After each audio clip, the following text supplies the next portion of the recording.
So very happy to be back here in Delhi Tushita. And people on the Zoom, can you hear me? Okay. So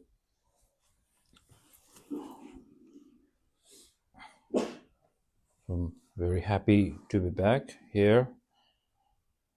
And yeah, Renuka in Dharamsala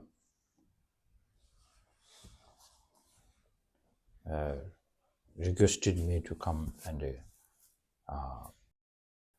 give a teaching. And before I said yes, she said, you need to.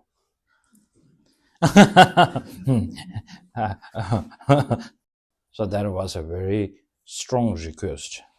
So I couldn't say no. Just kidding. So as now my predecessor made a connection, and then as Renuka at the last, when she said, my predecessor is such a made a great service to His Holiness, and the service of His Holiness is to as much as benefiting others. There's no other than that kind of a practice for a Bodhisattva. So now to having his position, Serkong Tsenshab Rinpoche's position, that doesn't much leave me with a choice whether I'm right or wrong, because His Holiness pointed me that me comes as very good in the divination. Can you hear me well? Okay, yeah. And then, okay.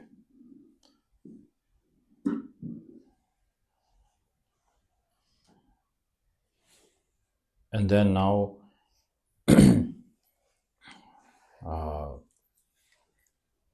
Dharma is needed for everybody, including myself. So now this wonderful place, Delhi Tushita, due to kindness of Lama Tsenshab Rinpoche, and then all the people here, day and night, working very hard to actually serve other people, and then to actually to have this kind of place in the middle of the one of the biggest populated city of the world, Delhi. And then the whole time today, when in the conference, this IBC conference, the Global Buddhist Summit 2, when it happened, all the speakers were saying, Dharma is needed, Dharma is needed, Dharma is needed, Dharma is needed. So from the morning around, I think 9 o'clock until 4:30, I was hearing Dharma is needed, Dharma is needed, Dharma is needed. In many accents. Yes, many accents, many accents. So now they have their many versions of understanding of Dharma, I guess. Now we are here together in this wonderful, blessed place. Now we need to ask one question. Do we really need Dharma? And this is something that question that each and every time when we start doing practice, then we need to ask this question. The beauty of that question is, because today's topic is finding an antidote into day-to-day life. So how can we say and come to the point where we can say the antidote is so precious? Unless you don't see that you are really suffering. More you think that I'm really suffering. And then we really need to kind of, this is a serious business. People normally,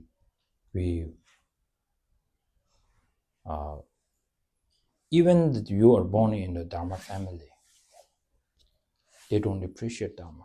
I don't blame them, because they don't get opportunity to bring, like, we really need Dharma. Sometimes people who are born as a very poor condition, they don't feel like I wanted to be rich.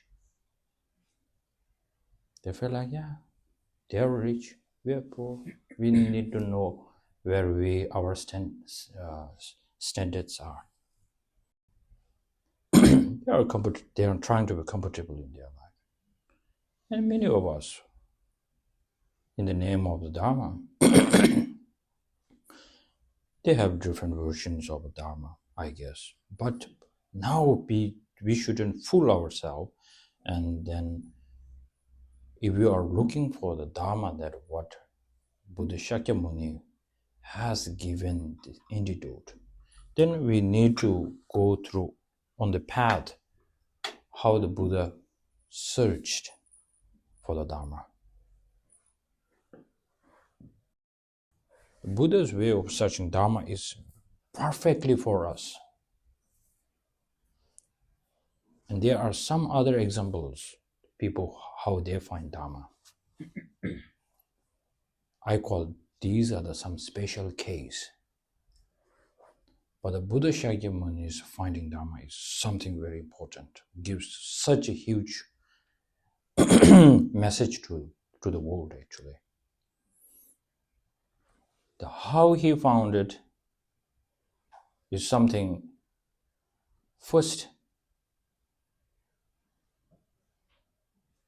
even such a comfortable life he was having, from our point of view.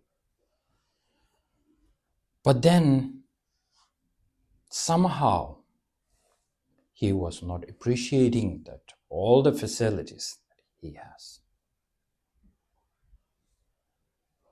But deep inside, his way of happiness was for a few seconds, for a few minutes only. And then automatically he feels like, how much this is so good. I don't like it.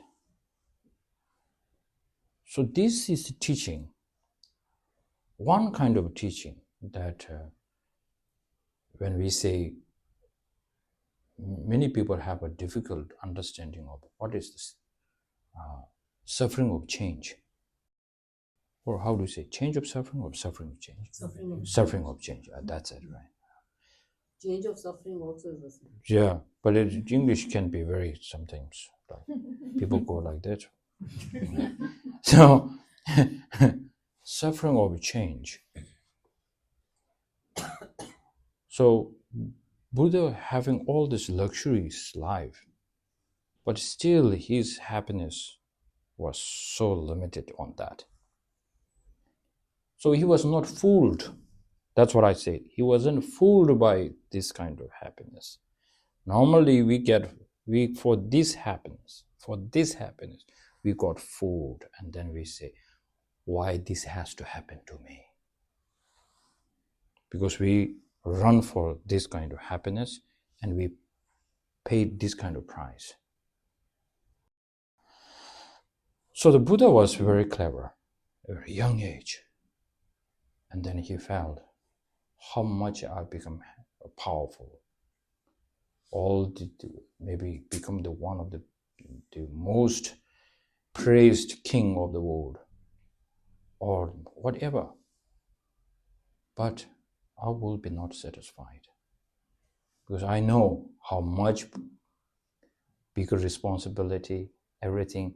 If I cannot bring my own happiness very strongly, deeply rooted, stable, then forget benefiting others, I cannot bring my own happiness.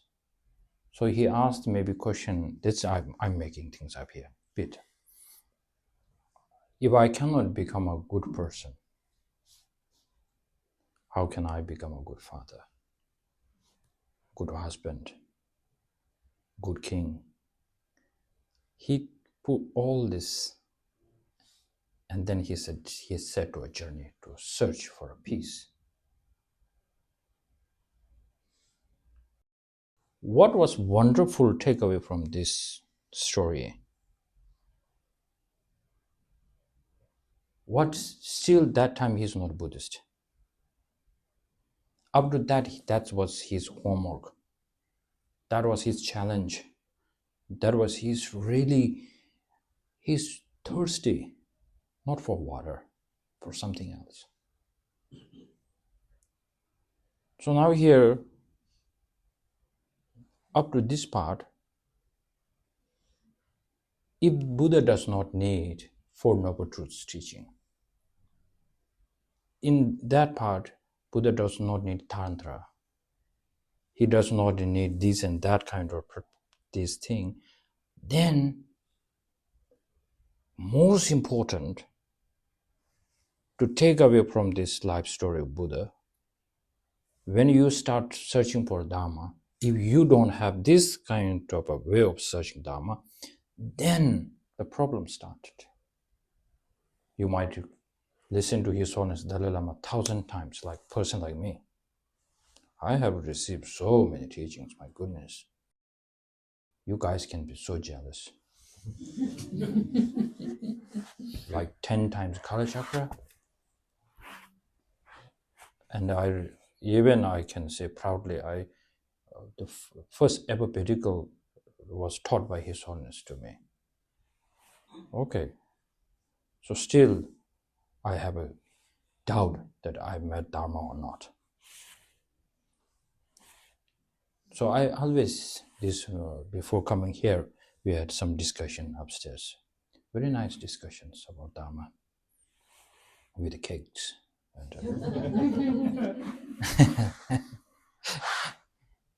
So with this discussion, I checked with some people how they come to the centers, come to meet lamas, how they end up in Dharma. All this are so incredible to listen these days. So incredible. And many people, to be honest, they really don't know why this is happening to them. So, for my case, actually I could say, like, Dharma found me. I didn't go there. Somehow, Dharma found me. But on this, and where my predecessor's position, I couldn't lie. I need to be super clear, transparent. Who is me, what I am, what I feel. I cannot act like I have a renunciation. But to be honest, the real mission, I might for almost now 30 to 20 years I studied and listened to great masters and then did some retreats. I know some techniques, methods, but to be honest, what I'm really looking is the Buddha, what before meeting the teachings of he discovered that way of searching, why he is not satisfied, with the normally we get so satisfied. This I cannot challenge that much at that time. Even I received so many highest of highest teaching tantras. So this is lacking. So that's why I think the reason why the Buddha gave, after the fully enlightenment, he gives 2 hints. First hint, he said, I found something very special, a nectar. And this quality, he gives bit of qualities. And then he says, nobody can understand me. So now I'm going back to the meditation. One thing.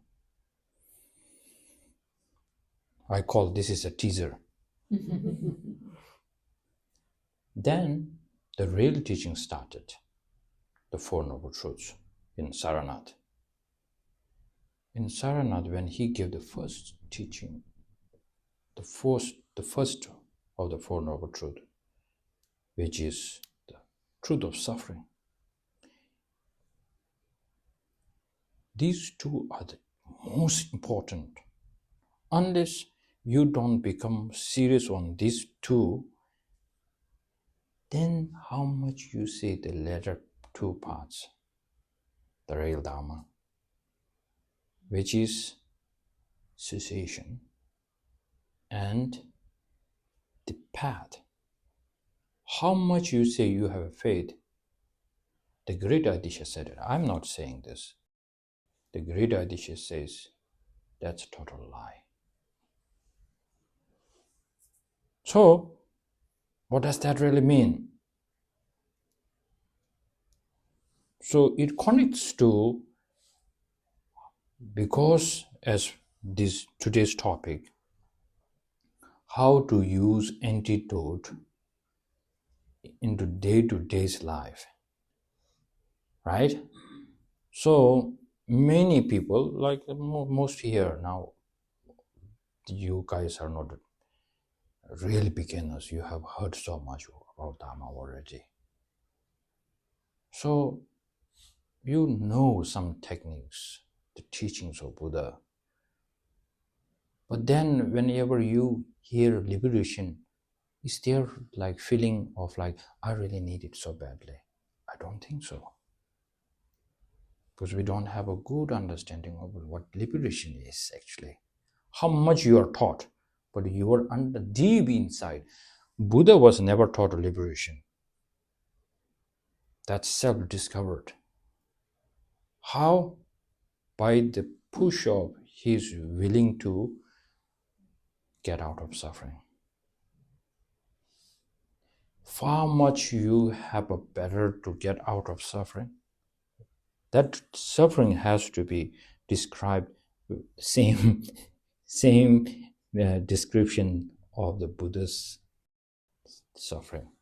Otherwise, our suffering could be very small, and then how we use our antidote could be not the right way.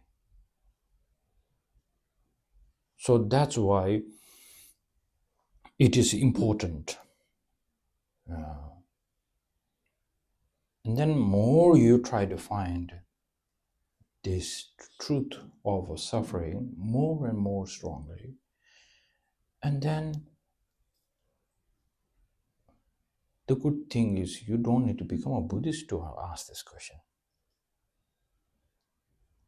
Even one of the talk, this speaker today, he said something. Even animals needs to be practice Dharma. I thought, like, what? But that's really true, actually. Whether they have a capability or not, the most important is if we human and the beloved animals, the differentiate is how much we can define the suffering. So please don't jump on automatically on the antidotes. Otherwise, you feel I'm perfectly fine. My friend is going to the hospital. The hospital is so nice. Doctors are expert. I am just joining my friend. And you took the medication. And you actually took some kind of pills like the initiations and something. And you really don't know how that really impact on you. You say, I like it. So that is the case of many of us. So most important.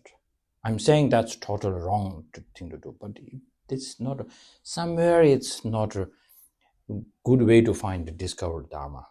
And that's why we always ask a question, how to use antidote in day-to-day life. Almost maybe for 40, 50 years, you say you practice Dharma, and then you have still asking for a question like how to use antidote in day-to-day life. That will be not very nice. His Holiness will be not so happy to hear this. Because in a Spiti, I tell my the students and friends there, because they almost for 30 years they had very good teachers through the kindness of His Holiness. They listen every maybe Saturday and Sunday introduction to Buddhism. So last year when I went there, I asked them, so it's almost now 30 years you've been listening to introduction to Buddhism. So how long you need the introduction now? Now you need to come up. Because you shouldn't be like just open your mouth and you just hear and listen. But now it's more to say like, I have taken this prescription and medicine. It is not showing any kind of result. Something is wrong. Either the doctor is wrong, or the Dharma is wrong, or the way you think is something wrong there. So now, here, I cannot fix the Dharma here. We cannot fix the teachers here. How to search for a Dharma? We can really deepen that knowledge through the kindness of His Holiness Dalai Lama. That's called the Introduction to Buddhism, actually. So, when we stop introducing to Buddhism, is when you have a quite a great understanding of the suffering.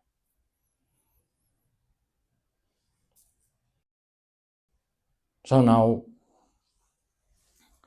when we say suffering, now we need to break down for 3 types of suffering here. Suffering, mostly we know about that when it's kind of too late. Something that cannot be changed, or something that already manifested. Suffering, where, as Shantideva says, things cannot be fixed. Why worry? This is something that cannot be fixed now. So now, the suffering of change. Many of us, we don't get a good explanation on that. I think that when I try to connect with the Buddha's way of searching Dharma, even he got a happiness, why he cannot enjoy that? That's something that we need to look very carefully.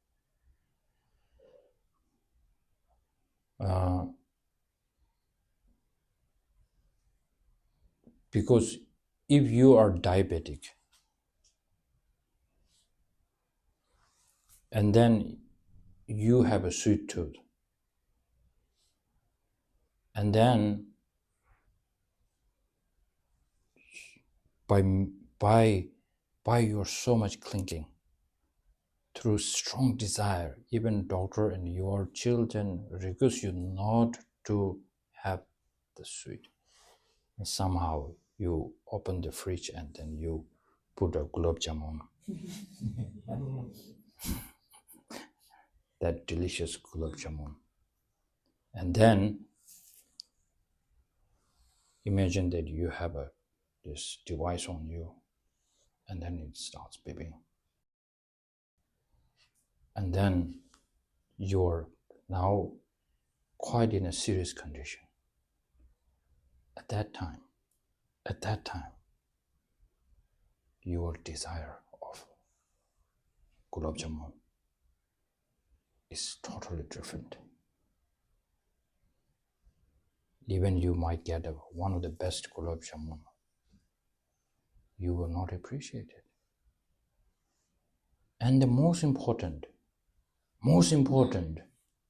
that if you are clever, what you would think like, wish I haven't ate that gulab jamun. And if you're more smarter, then you find, why I had a strong desire towards gulab jamun. And I put my health and a gulab jamun, I chose this one. It's not the gulab jamun actually. It is the desire, how you think it will be okay. A little bit okay. So this way, Buddha's clinging to all the fame, position, all this, whatever we normally in the samsara we call the pleasure, the objects of the pleasure, he couldn't take it anymore because he can. That's why I always call Buddha is such a learned debater. The sign of the great debater, the logics, critical thinking, is because somebody said you guys are learning debate, right? In here or here? It's online. Online, right? Some people are taking online courses. So when the debate, how do you say when you are expert? So then, why you have to learn so much debate? Saying that when there is a smoke in the hill, and then definitely there is a fire. So you have to say like, there is a smoke, is there fire there? Then you are not a good debater. The good debater, of course, don't be stupid. There is a fire because there's smoke. Use your mind. This is how debate is important. Similarly, Buddha didn't need all this logics and reason to be trained, because when he sees now the desire is there, I will be not happy. So when we have a house, maintenance. You buy a car, maintenance. Now I'm going to make it a little bit worse. Got married.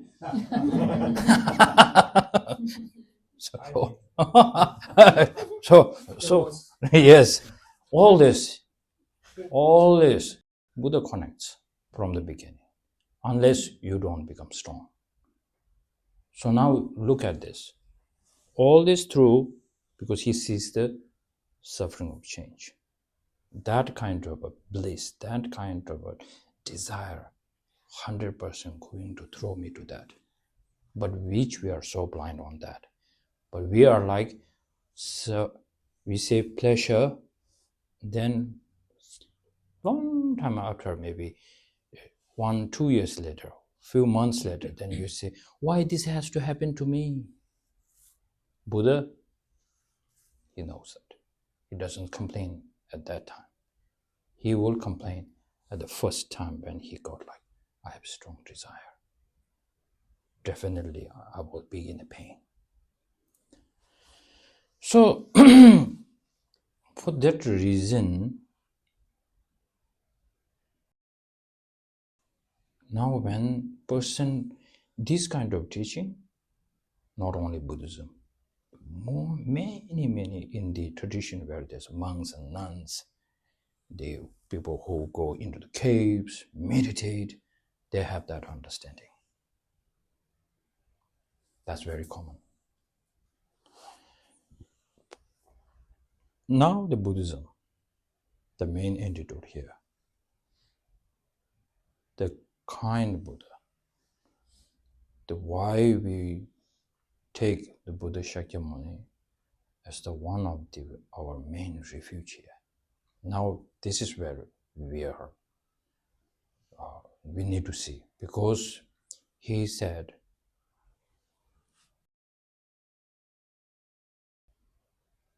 to reduce this sort of pleasure, which is a desire, which leads into the suffering,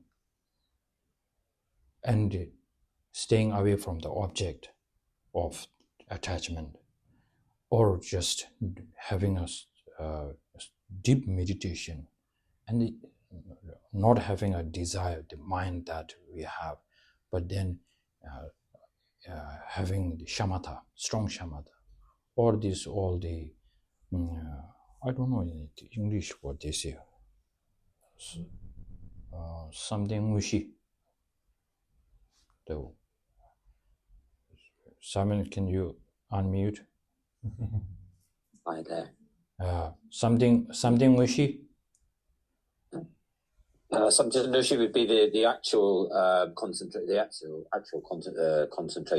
actual concentration. Actual concentration. Yeah. Which the in the God's realm they have. Actual basis of concentration. Actual basis of basic. What? Basis. Oh, basis. The basis of concentration. Even you have that, Buddha says, still, now see, Buddha is such a great debater. That's why we have to take a refuge. Because he says, still, you think you have cleaned your garden. You think this all the poisonous flowers, beautiful poisonous flowers are cut down. And then you feel like, wow, so good. But I can see it's deeply rooted down there. The seed is there. And then when the right conditions comes in, definitely it grow. That's what we debate normally. Whether there's seed. Now, in a Buddhism, the third one becomes so personal for the person who really wanted to get out of the pervasive suffering. And if somebody tells you, do you want to go to Pure Land? We just go like, what kind of Pure Land do you mean? You need to ask this question. If somebody gives you a teaching, and then he will say so many beautiful things. He might tell you so many, like he might tell you your past, what happened to you. He might tell you about future lives, incredible things. But still, as a Dharma practitioner, as a Buddhist Dharma practitioner, you still need to touch the base on whether he has a capability, he has a skills, he has a methods, he has a teaching to tell you that all the suffering is deeply rooted to this pervasive suffering, which is not other than the grasping to the self. For this, before asking that person, you really need to come to a little bit of your own research. Up to that, my kind teacher always will tell me, you don't need to go on, knock on somebody's call teacher. You don't need that. You really need to sit down and do this homework with yourself. So after that, Buddha had lots of teachers, and he was never satisfied. See, he can be very stubborn in a good way. He never stops there. He went deeper. And that's the time, I'm guessing, you need to research, that's the time when he was having a deep meditation, and then he break one samaya. That's where his 5 friends said, like, now you broke samaya, we are not going to sit down with you. Yes, what's that? He ate. Yeah, he ate, and then they left him. And Buddha was profoundly staying there. That time he's not Buddha. So he said very incredible, I'm looking for something that is something to do with the self, not to just concentration only. So that's the time he break his samaya for greater good. So then the 5 friend of him, his team, when later that Buddha got the antidote, the emptiness, the wisdom, the reality of the self, nature of the mind, what you name it, that's it. When he found that, these 5 are 5 buddies of him, were the first one to come to him and to listen to his teachings in Saranath. Because they are still amazed by Buddha's way of researching. Because I think they always debate. Otherwise, how could they really know what Buddha is searching, what did Buddha has found, why they will come to Buddha and ask for it. So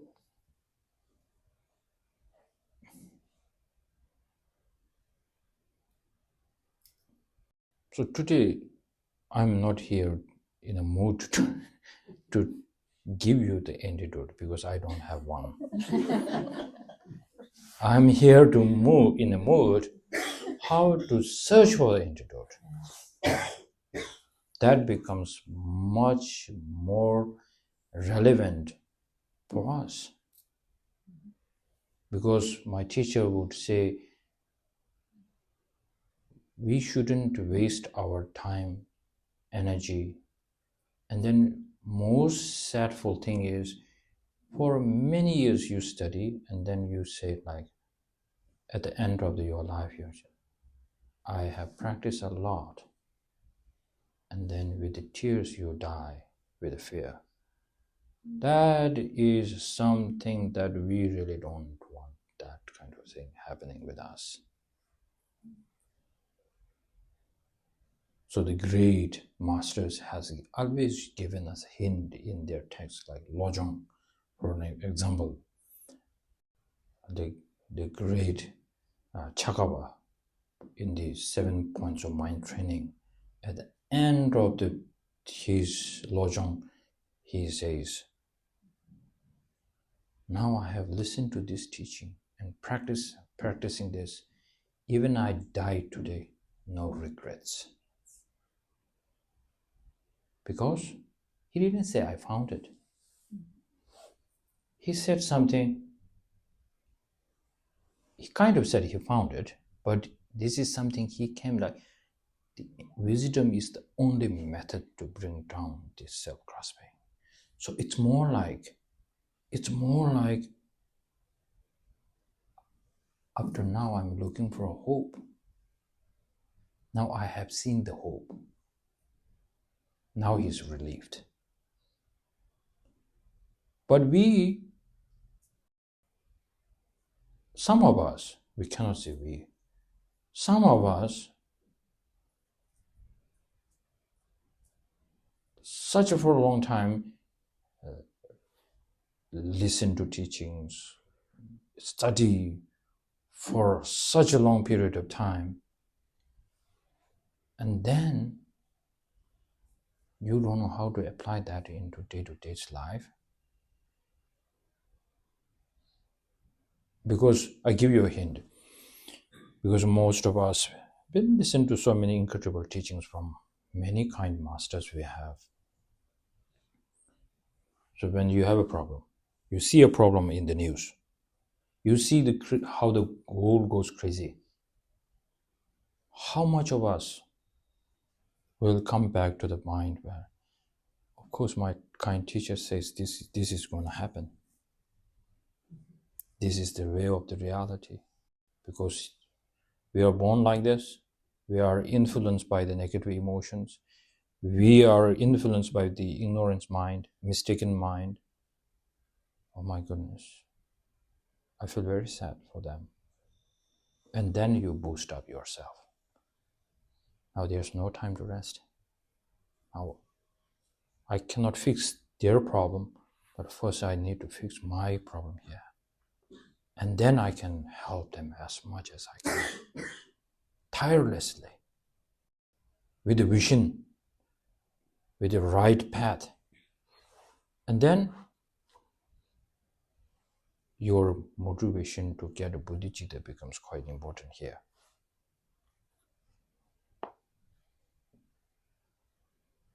But before bodhicitta,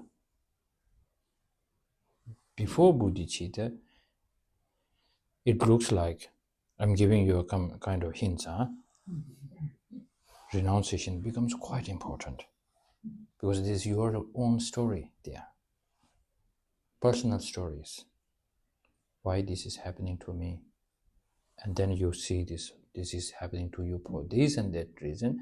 So you feel like, that's why it's happening to me. So I wanted to get out from the suffering day and night. That's why Lama Tsongkhapa says in 3 principal aspects of the path, day and night, when you wish to feel like, I wish I can get the liberation. Before knocking on the door of the liberation, you need to feel how much are you suffering. So when we are in a good mood, it's hard. It's really hard that we are in suffering. It's more like, English can be very funny language.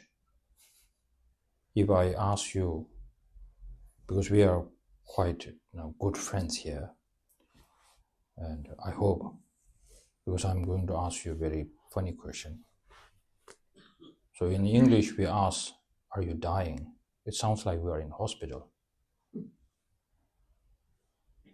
But that, each and every time, a meditator should feel, I am dying. Because we say, because that's why we don't like somebody ask, how old are you? Because it's connected. It's really connected. It's not by the change of your physical change. It's more like, should we worry about the end of the story is coming up. So most importantly, if you can accept that we are dying, then automatically we have to say we are suffering. Because we don't want this kind of thing happening. We don't like that. So similarly, now you need to go deeper. Why this? It's a reality. You cannot change this. Even you get a medicine to make you much younger, but that's against reality, because the reality is, whenever we are born, that being born is come with a kind of a package. the package of aging, dying, all the suffering, pain, sickness is within that. That's why we buy insurance. So you need to accept this, because His Holiness Dalai Lama was asked a question by a family in Dharamsala, Indian family, how to face death. Then His Holiness folded his hand and kindly teach them, saying, it will be very difficult to practice death if you don't take the death as a part of your life. If you take the death as a part of your life, then it is much better to practice. How simple is that? So now, as the Buddha has given this teaching, saying it's part of this. In the shop, sometimes you have to, if you buy one thing, that it comes with it. You cannot say, I want only this part and I don't want that. It comes with the package. You cannot do that. It's the same thing. So then automatically, most important, first time when my teacher was explaining that, when he taught me this, I didn't like it. He said, so now, normally when we say, what is the example of the pervasive suffering is your five aggregates. Your five aggregates, the body, the feeling, the mind, all these five aggregates is this, the suffering.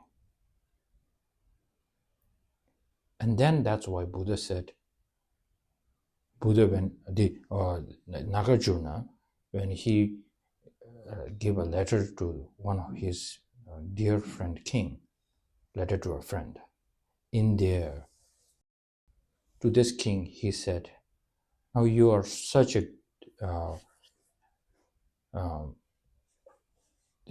you have accumulated such a merit, now listen to this teaching.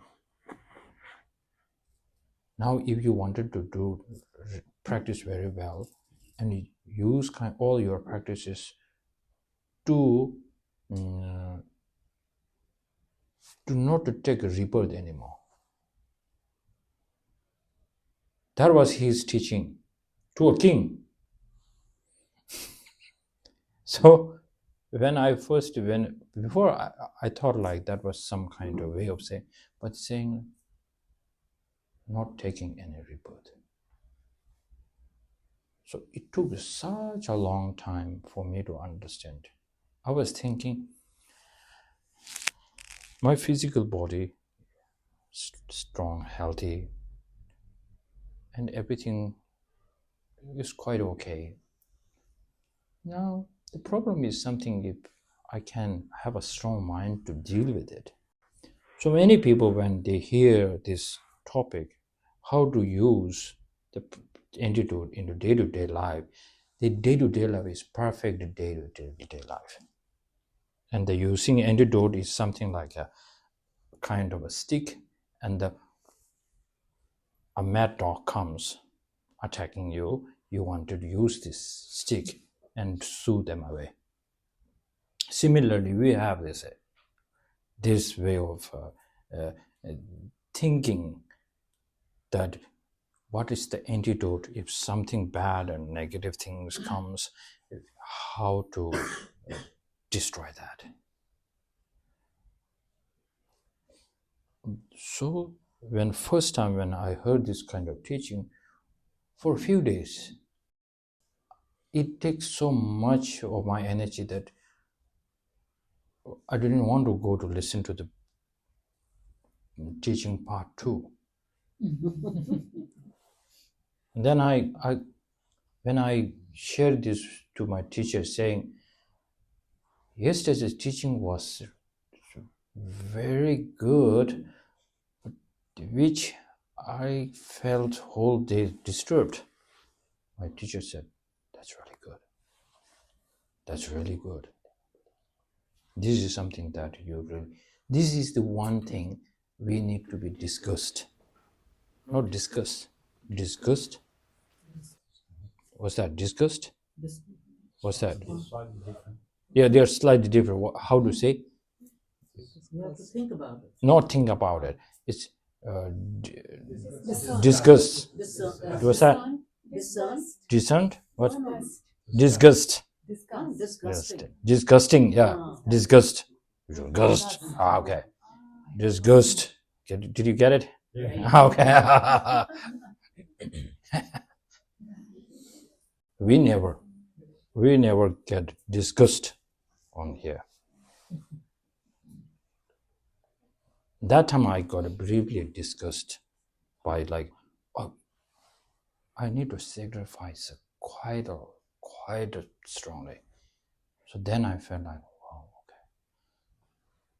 Then slowly, through the kindness of my teacher, I can connect something. All this teaching, now starting from impermanence to the emptiness, now I can see where it's going, leading towards. Otherwise, before listening to the teachings on emptiness and impermanence, I can teach and I can discuss with so many people, but it is not penetrating something to the point where actually that are really needed. And now, through my kindness to my teacher, this is something that even though I cannot bring the practice every time, but then I always pray that wish I can use and apply this teaching for that purpose. So that's something I am trying to adapt, and I see some reason. And then more you have an understanding of that, more your compassion is much better. And then when you say samsara, it's not the whole world samsara. It's more like you're pointing towards your own samsara here, way of thinking. And then it becomes, I have strong compassion to others. That means you need to see how much they are disturbed by their way of thinking.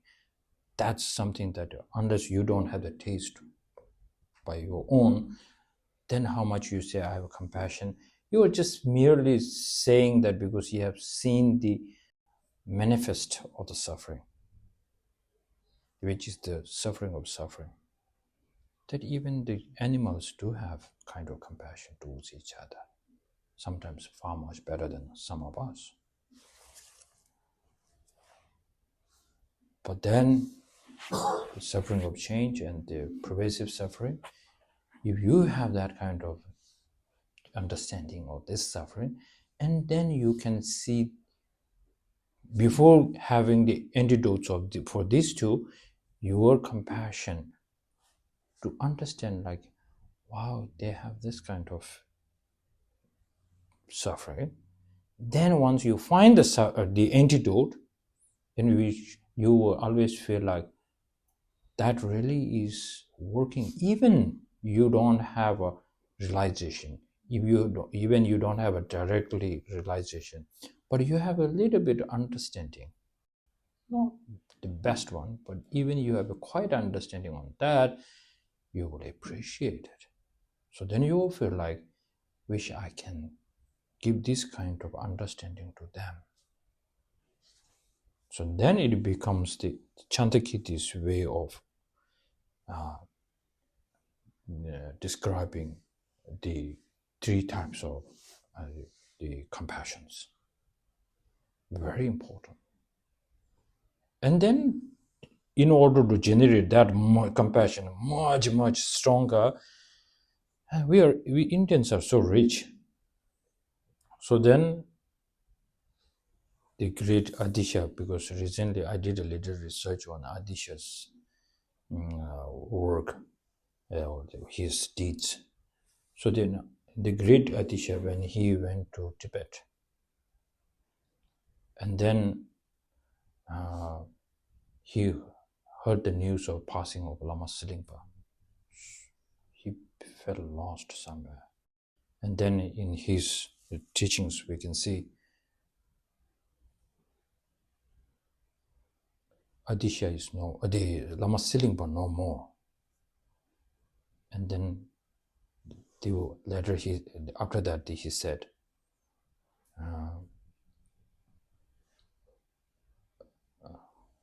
Silingpa no more. And in India, I am here in Tibet. In India, now people are not practicing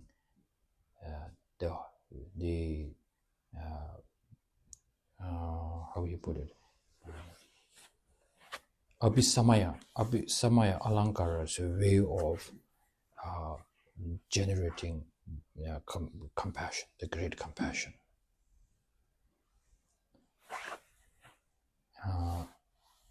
And now, on top of that, they are practicing so much Tantra. So all this line goes straightly like this. It is something that Adisha can feel the degeneration of Buddha Dharma in India. Deeply disturbed. So sad. So what to take away from this? So in order to generate the great compassion, we need quite an understanding from the entering to the middle way by Chandakirti and Abhisamaya Alankaras generating compassion. Goes together with the perfect teacher, nobody can stop us. But most of us don't do that. Then that's why Lama Tsongkhapa said, if you don't understand how this great Indian treatise, how's that? What's that? Treatises,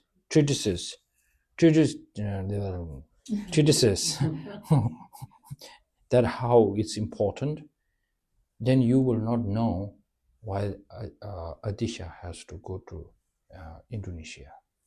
That's what he hinted in the stages of the path. So that was very clear. Then if you put this together, when he said, now Lama Silingpa no more, I'm in Tibet, and the Indians practitioners, they are not practicing the great compassion which that in the Abhisamaya Alankara it described how to generate. So that's the pure sign that why Lama Adisha has to go to Silingpa is to actually to receive a teaching on Samaya Alankara. So many people have no idea. They say, oh, he went to go there to get the Bodhicitta vow or some transmission. But not that one. From his work, we can understand a bit. But very important. So these all receiving teachings, generating, accumulating lots of merit, we do need to do it, but we can, we shouldn't, this is specifically for general people like me, that we really shouldn't forget that where we need to emphasize more. First, make sure that Dharma is relevant to day-to-day life or not. Be honest to yourself. If somebody says you need to practice Dharma, it reminds me, am I taking so much time? 6:30, 7:30? Okay. One of my friends in Nepal, he scolded his children in front of me, and then he said, "You stupid kids, spend wasting lots of your time, energy, doing so many stupid things. Now it is really important to show some respect to Dharma and practice Dharma every day." He scolded his children in front of me. And one of his sons, he said back to him, said, "Every day you say something, same thing on this table. So now explain me, what is Dharma?" And then his father looks at me and said, "Look at these kids, very spoiled." And then what did he turn to them and said, "If you don't want to practice Dharma, then forget about it."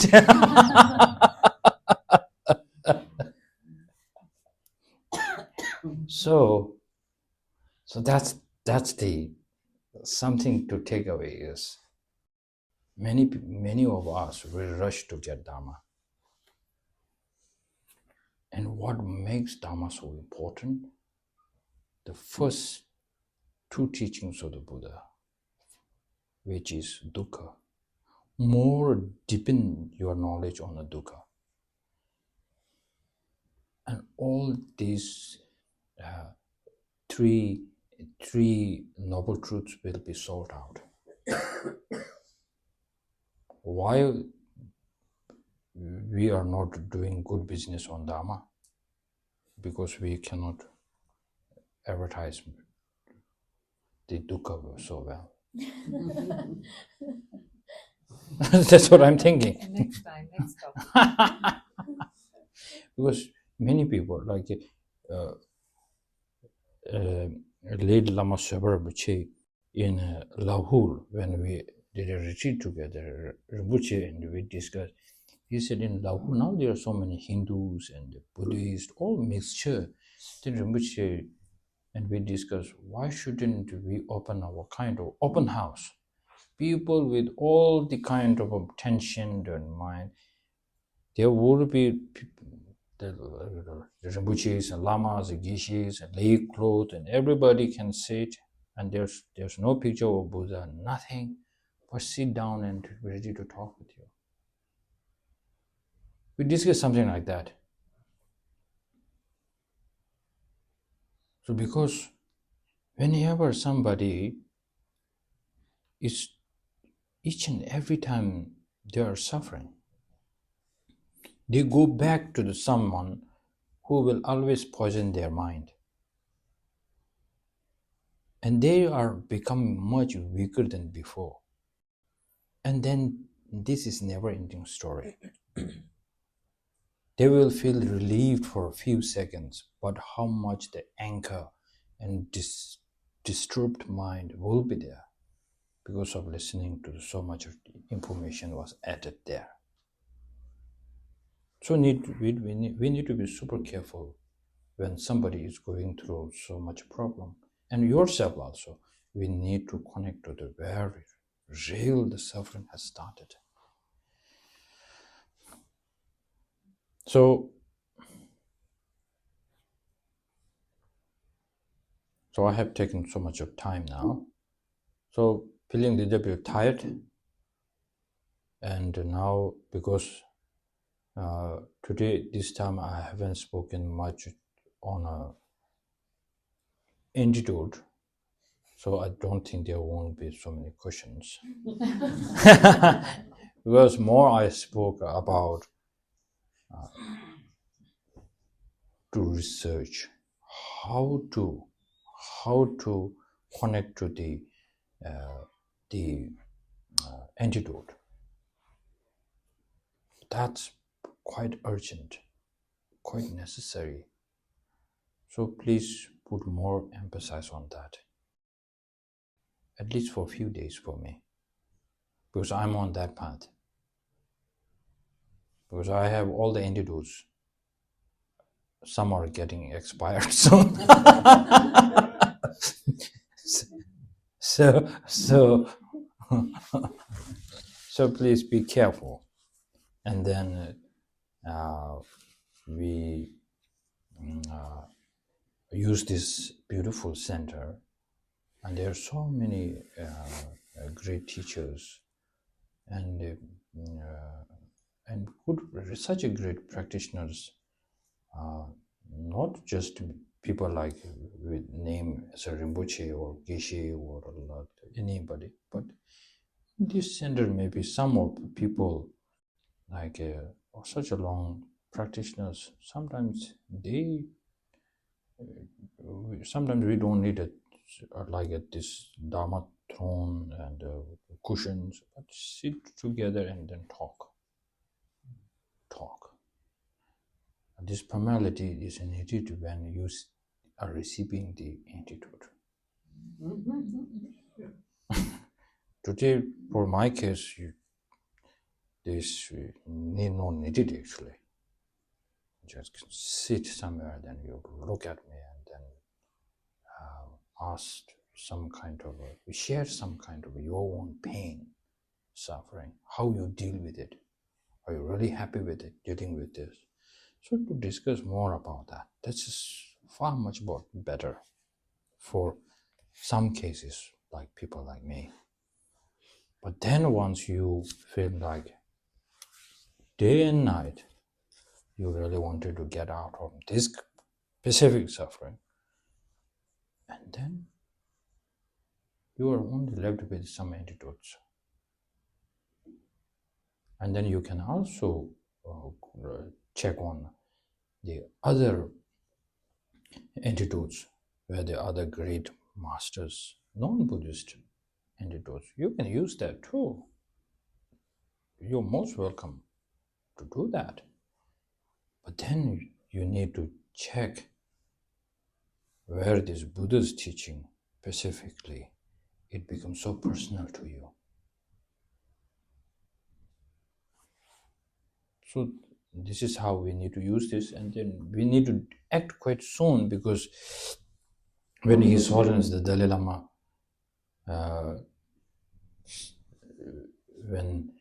before he used to say, I have 3 commitments. So the first commitment will be,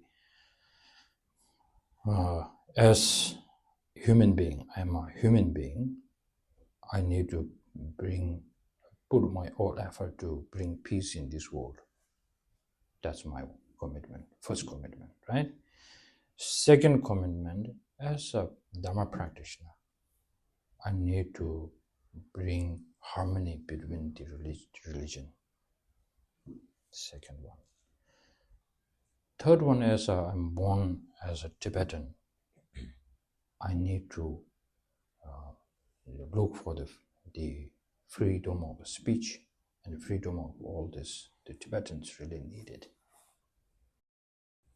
Then he stopped there for a long time. Then a few years later, he came up with the fourth one, which the fourth commitment is the preserving the Buddha Dharma, The wisdom tradition. the wisdom tradition, Nalanda tradition. So then one time when I had audience with His Holiness, actually he was telling to someone, I was beside that, because he's lined up with so many people, and then that particularly person, he was saying, when I talk about reviving Nalanda tradition, I don't emphasize only on Buddhism. At the same time, in the Nalanda tradition, most of the non-Buddhist schools are in Hindu and other traditions. in India, in the ancient way of asking questions, debating, analyzing how this is relevant, this is important. If Nalendra's way of this thinking can survive, automatically all this will come out so strongly. So this is not my motivation to just focus on narrow-minded Nalendra and Buddhism only. He clearly said that. So that's why now India is, now the IBC is organizing the beautiful seminars and the talks, which is super great. I believe this is the one prayer of His Holiness that is coming true. But the most important, if individually, I don't know all this beautiful, after the meetings, who is going to practice? I hope it won't be like the parliament speaking, blah, blah, blah, then it's finished. So now, it is such important for each and individually here. So many Indians are here. So now we need to, when you practice, also you need to practice the Indian traditions, the knowledge. We need to get it back. We are getting it almost, because His Holiness escaping from Tibet to here. I think one thing that we need to take advantage is this one, preservation of the ancient way of thinking. That's why His Holiness still, he's saying, me staying alive, still I see a benefit. No worries, I will stay until 113. He says that. So now, while His Holiness is there, we need to, if His Holiness is no more with us, and it will be so difficult, trust me.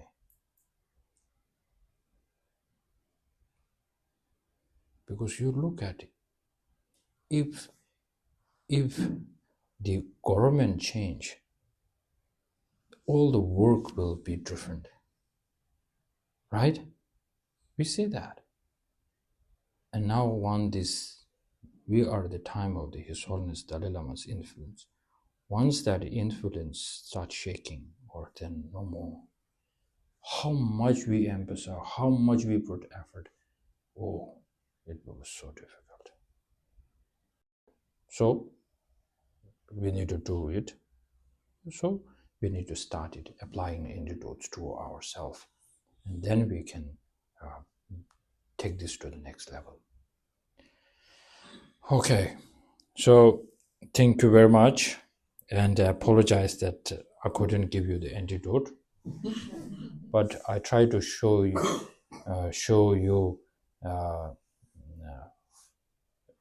how to go to the hospital.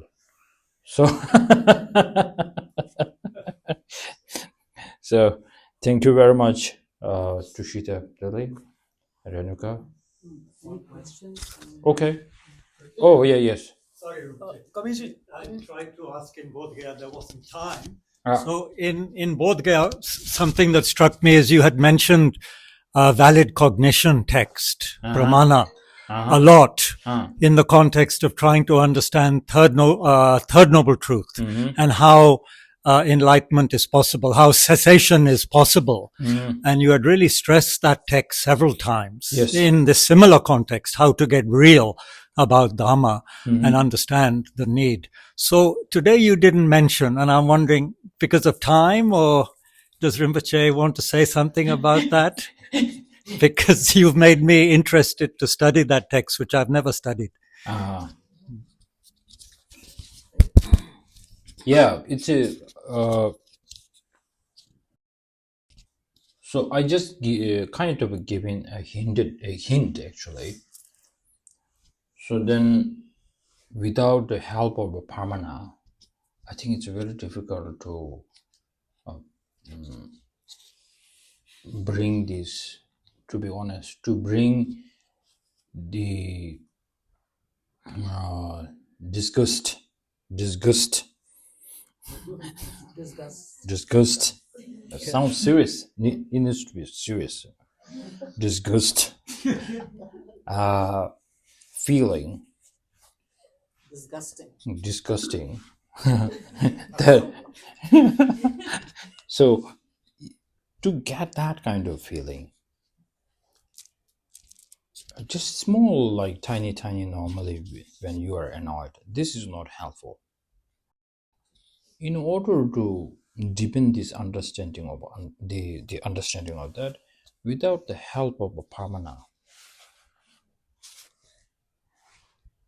and without knowing of this, the 16 aspects of the Four Noble Truth, I think there's not much chance to actually understand the dukkha. So it is important. So please keep that in mind. So in the future that you might get a good teacher, and then also maybe in future you can ask some teachers. It will be such important for the beginners. You really need to ask for something that what you really wanted to hear actually. But then when the time comes when you know the feeling of the antidote and your guru devotion becomes so strong, and then each and every time when Lama says something, it becomes your antidote to you. That time you don't demand Lama to give this teaching, whatever you think that's right for me, give this teaching. You are perfect to listen. You are a perfect listener. Before that, you need to come with the homework. And then this homework is not other than this permanent way of logic and reason. And then you, as I give you a hint saying, Buddha is well learned at Pramana. For an example, there wasn't anybody to teach him to say, even I have this, I'm not enjoying. Because he can debate within himself so well. Because he can connect to that, to this very well. For us, we cannot. You're not happy, but you got a lottery, like $1 billion lottery, then you will. Depression, anxiety might be gone that day.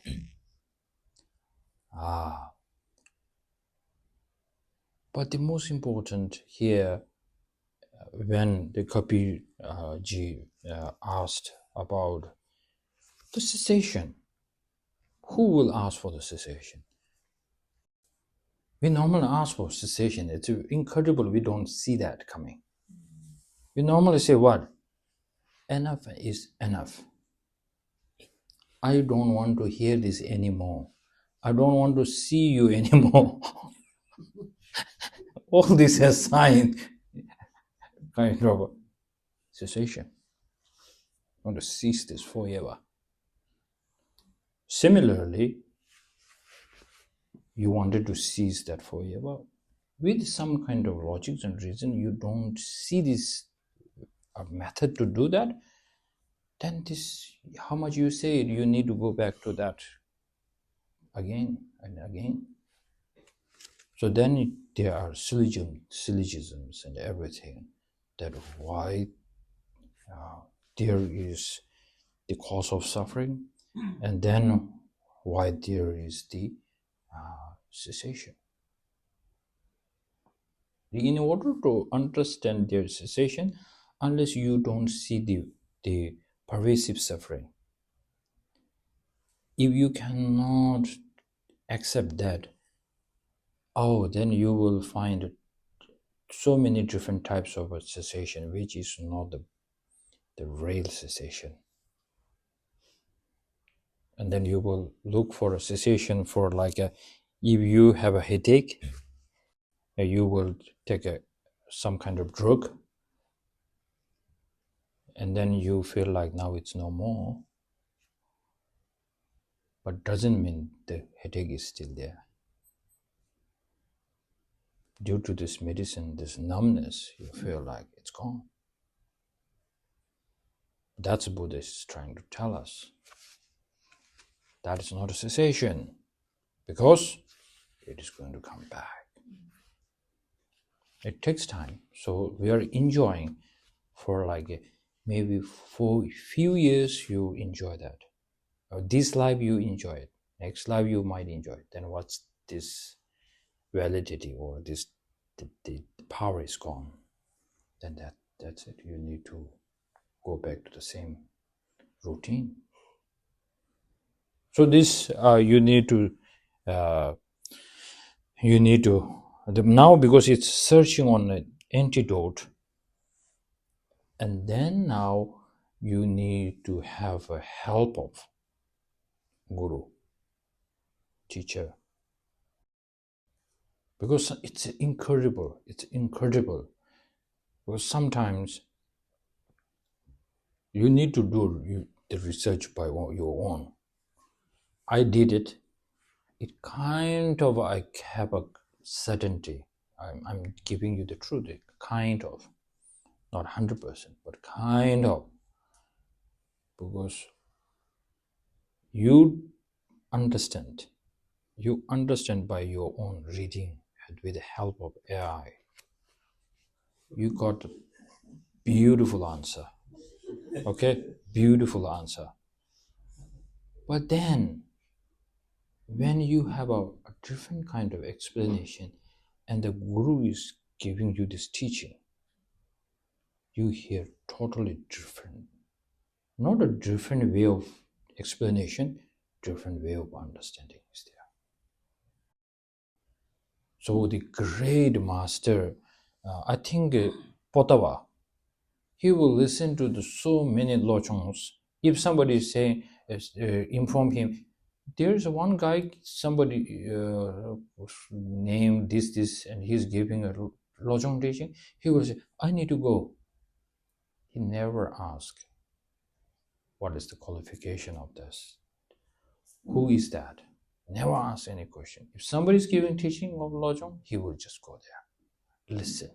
With a folded hand, he will listen. So his students got really confused and say normally you tell us, check on teacher, guru, but you always go to that and that. And then he always smiles, never answers. And then one student asked a very meaningful question. So you hear so many teachings on the same text, but every text, same. This guy is giving this same teaching on that lojong, same teaching on that lojong, same text. So are you not getting tired of it? Same thing. I mean, because His Holiness Dalai Lama giving kind of similar texts many times. Then one of my friends said, he asked me what His Holiness Dalai Lama is going to give a teaching on. I say, 37 practice of Bodhisattva. He said, again? I said, yes. And he said, okay, I'm not going this time. I had plenty of this teaching already. So I couldn't debate with him anymore. But then one of my teachers shared this story with me. So this Geshe Podawa answered to this student saying, are you not get tired of?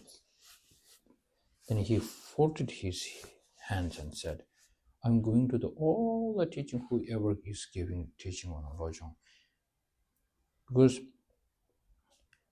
each and every time when I listen to their teaching, there's nothing new thing that I could get, but every time I understand differently. That's why I'm going.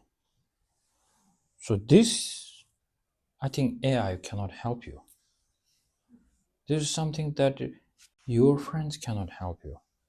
This way, you how sharp, so how smart you try to sit down and then difficult.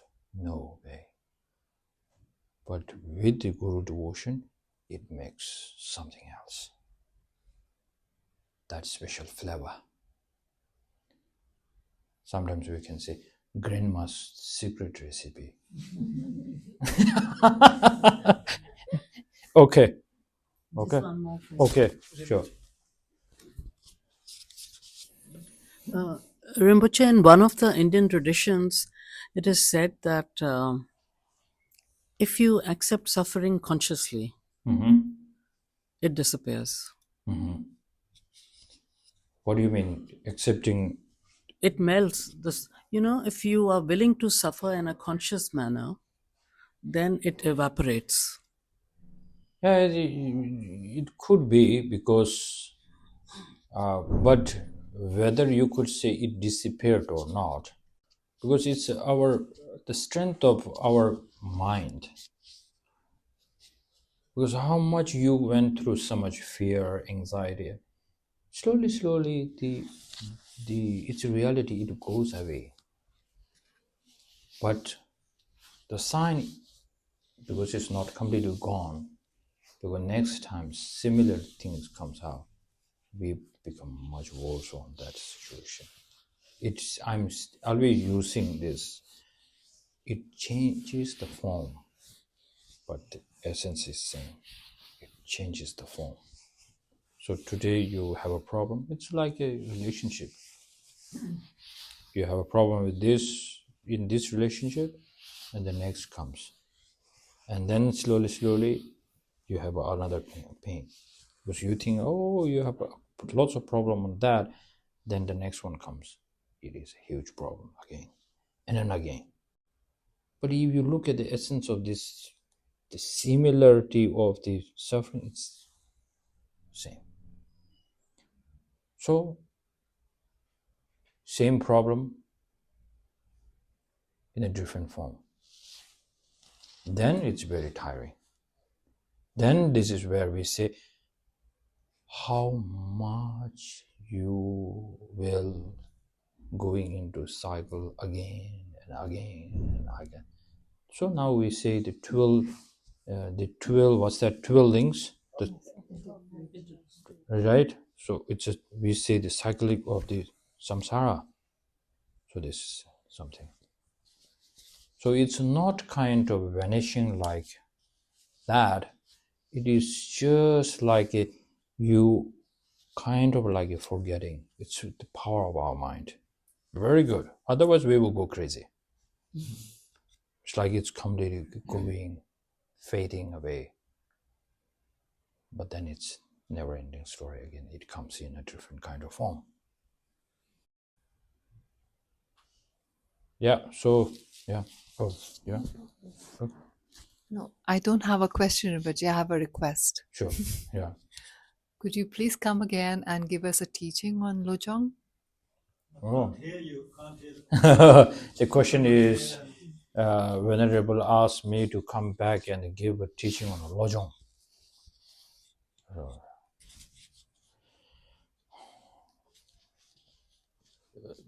Of course, I can try my best, because Lojong is a very tough one actually. Lojong practitioners, the word you look at it, it's like with a sharp knife, you cut the chocolate cake. Very sharpness of this knife does not leave any stain on the knife, and cuts the chocolate cake very beautifully. Similarly, with this kind of a sharp mind,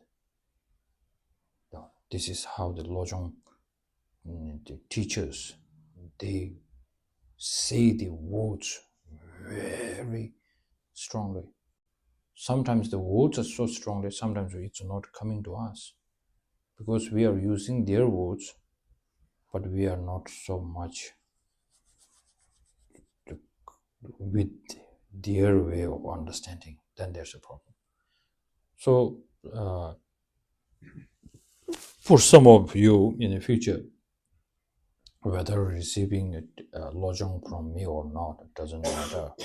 But you could receive so many lojong and other great practices like this.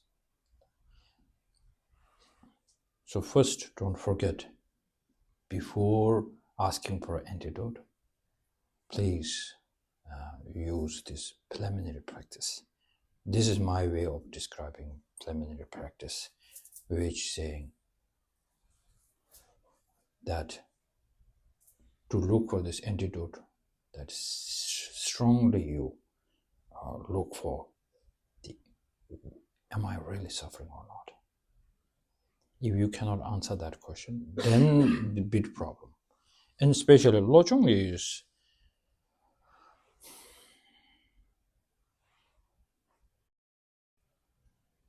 the arhats, they don't practice lojong. In a Hinayana school, they don't practice lojong.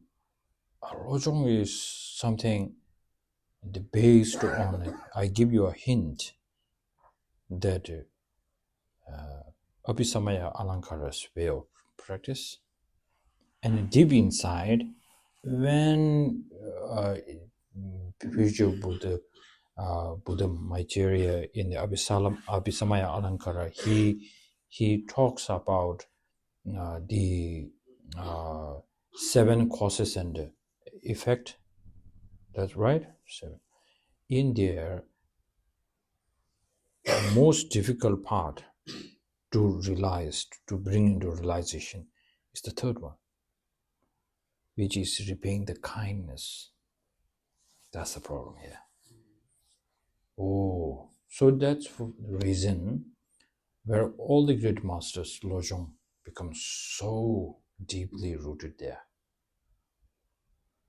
Because of arhats, with respect to them, they don't have, they wanted to repay kindness, but then they do as much as they can, and then they don't feel like, okay, so now what can I do? I put all my efforts, I cannot do much. Then they lock themselves in. So for lojong practitioners, now this is something, now all these practices of lojong becomes very, very relevant. Okay, so I accept, but then, so for some of people, get prepared for what's coming up. Rinpoche, there's a question. So, what if we simply know and understand the suffering, but not really experience it, because it's the ego which is the one that is hurting or suffering, right? So simply witness it. How that approach be towards diminishing suffering? Mm-hmm. You mean the ego itself? How to bring down the ego? Yes. Okay. So can you define a little bit of what kind of ego we are talking about? For example, if I'm hurting somewhere physically, or maybe the source is some emotion, I just witness it, I know it, I understand where it's coming from, but I don't say, oh, it's hurting, and I get sentimental and emotional about it. Mm-hmm. So once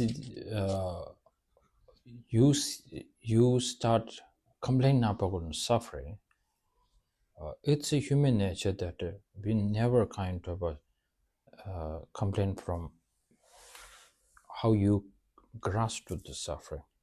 It's more like you will always point to the how he can say this to me, why this is happening to me, why this, right? All this. We never feel, because the great Lama Tsongkhapa, he mentioned in one of his texts, people on this planet, but who are so into the lojong, and then they wanted to bring the suffering into the path, the transformation. They are so into it, but first of all, they really need to check is, are you accepting the suffering? If somebody is not accepting the suffering, and then you wanted to take the suffering into the path, that sounds like, because you don't want the suffering, you don't accept the suffering, you want the suffering directly to the to the path. That is against the Buddha's teaching. That's against the reality. Taking suffering into the path, what really requires is, first you need to accept it. The suffering, it happened because the cause, conditions, meet, it happened.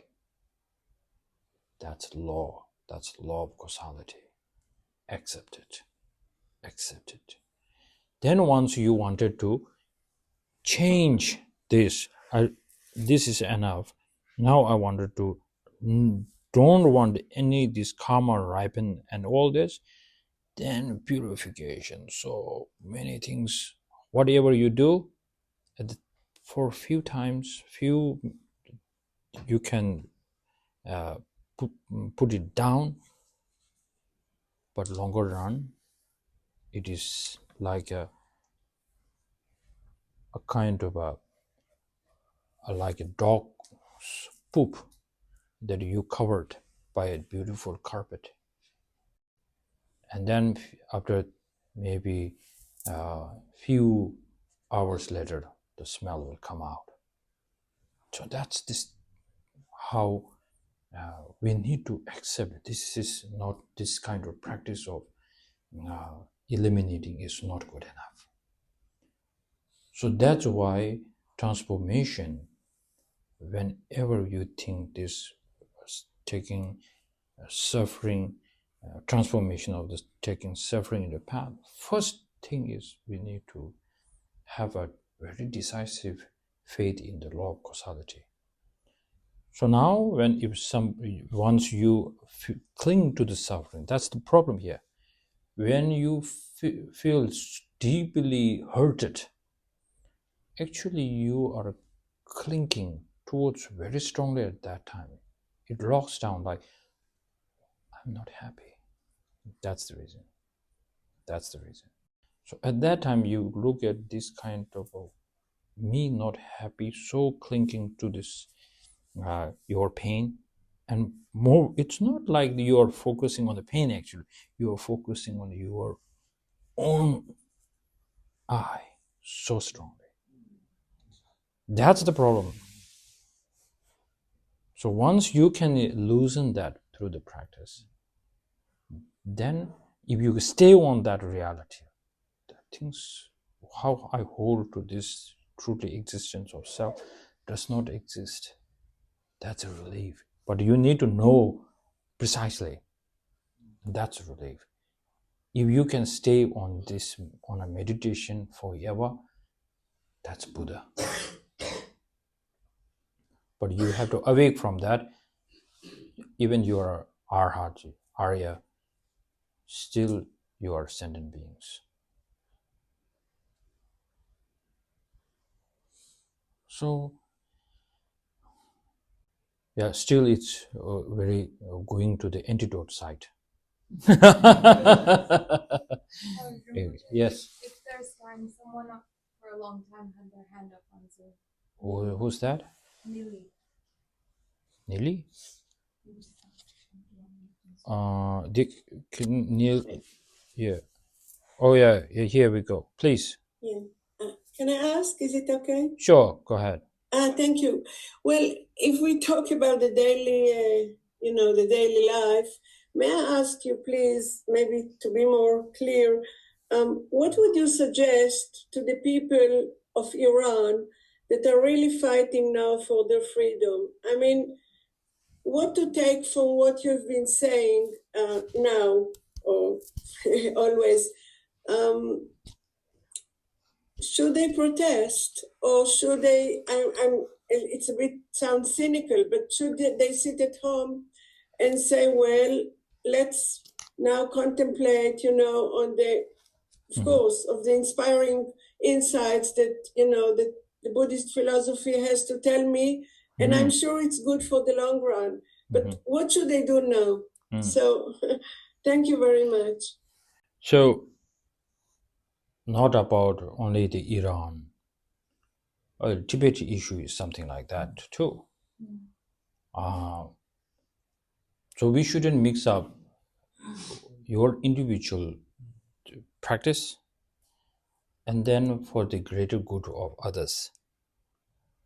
The way of Bodhisattva was fighting. So if you think for liberation, all this pointing to the finger towards all the finger to yourself is to fight over samsara.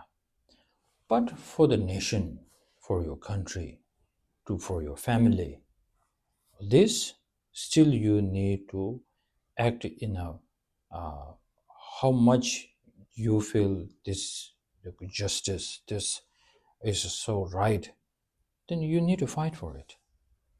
So then Bodhisattvas meditating for a long time is the fault of Bodhisattva. So that's why always Buddha will always poke them and say, now it's time to get out from this meditation, and now you need to go and help the sentient beings. So, of course, at this time, in our lifetime, His Holiness Dalai Lama will always say, I come to this kind of realization. Now, if I have little time, maybe I get a shamatha and a vipassana and a meditate. But now at the time of the difficult situation of Tibet, I cannot do that. So all the benefit for the Tibetan people and the whole world, I need to, it sounds like I need to let go me becoming fully enlightened or liberation. I'm going to work for that. It sounds like that. Even if you take a more deeper research, there are 22 ways of bodhisattvas, not bodhisattva, to generate bodhicitta. There are 22 ways. We say, 22 bodhicittas. So out of all the 22, only one is the actual bodhicitta. The king-like bodhicitta is the actual one. Otherwise, one of my favorite is sometimes real when we are practicing bodhicitta. What really gives us more strength on the generating level,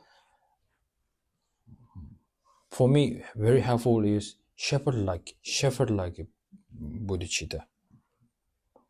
The king-like meditation, still we have so much clinging and cherishing here, and then you feel like, oh, I wanted to help them, but that's too early because our compassion is limited. Everything is very limited here. But the shepherd-like bodhicitta, you feel like, I will do everything. I'm not hurried to become Buddha. I'm not hurried to do anything. I wanted to serve. That's why it becomes, if you put that into practice, that's very great. So, like in Iran or something, you feel like this is for the people of Iran, this is for the greater good future, bright future for that. If you have a certainty and the world dying for, then move forward, of course. Yeah, so I'm pretty sure maybe in Iran some bodhisattvas are fighting for their freedom, of course.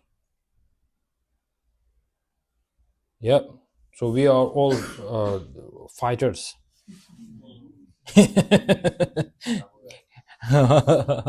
Samurai. Okay, thank you very much. So we are very grateful, Rinpoche, that you have stimulated us to actually explore what Dharma is and what antidotes are. That's part two. Just kidding. Okay. And so just a small Thank you. something Thank you. Thank you very much. from Oh, Tushita Center. okay. Yeah. Thank you very much. It's a Clean new and clear. book. Which, Oh, okay. yes. Wow. Thank you. And we request you to come here soon again. Thank you. Thank you. Thank you. Oh, I've seen that. It's so cute, right? Okay, okay, thank you. Thank you so Thank you much. very much. Thank you very much. So we dedicate all this merit we have accumulated together for the world peace, especially when we talk about world peace. Unless we don't get this kind of way of finding Dharma and the antidote, and without that kind of antidote, there's no way actually. So we dedicate this to until the fully enlightenment, the liberation. We may never aparted from this strong motivation to get that. May we never let that go, and somehow this life and the rest of our lives may we never separate from the Dharma. For that, time to time we need support of the great masters who can lead to that kind of a path.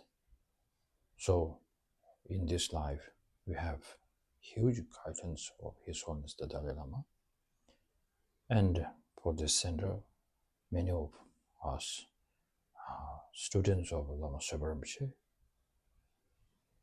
and then Lama Hishe, and then so many teachers, the FMD and non-FMD centers, many great teachers. So may we always never separated from these teachers. And then the promise at the same time we need to make is may we always be very active, and whatever they shown us the direction, may we always find that track, and then this teacher again and again. And then now so this way, so not only the great teachers, but we need a sangha, a group members, teamwork. Teamwork is very important. So even to have a center and a small companies, we need a teamwork. And then for the enlightenment, for the liberation, we need a huge teamwork. So may we never separate from this kind of place where we can meet together, discuss and contemplate, meditate together, and this kind of a company. Yeah. Thank you. Thank you very much, everyone. And today, I'm so happy we have Rogerla here. So I told Rogerla when coming from here, and Renuk was saying, you recognize this place now? And then Roger, I come to think, oh, Rogerla haven't come here quite a long time. So then I teach Rogerla, today people will be more happy to see you than me. So when we come here, you didn't clap for me, you clap for Rogerla.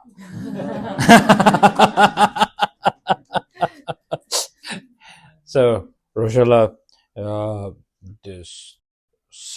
because I always tell Rojala when I will meet him, in order to bring benefit for the Bodhisattvas, they always need one person nearby. Like great Buddha Shakyamuni, he has Shariputra and the Mongepo and all these attendants. For His Holiness, the Dalai Lama, he has his own. And for Lama Tsenshab Rinpoche, you were there. So, serving for 50 years towards one Rinpoche. Wow, that's incredible. Such a great example of Guru devotion. So, thank you. And then keep, don't hold to the teachings and of Rinpoche and not showing to others, locked in. So share it. Share it. Thank you very much. Okay. And please take good care of your health. In Renuka, for a long time now, and serving Rinpoche also. Incorrigible. And then please continuing. If I become still alive. Oh, sure. Yes, of course. Still, Buddha said we need to request again and again. So requesting again and again. And then, and the Venerable, thank you so much. Such a great inspiration for many people, especially young generation, especially people who love Bollywood movies. So, thank you very much. Thank you very much. Thank you.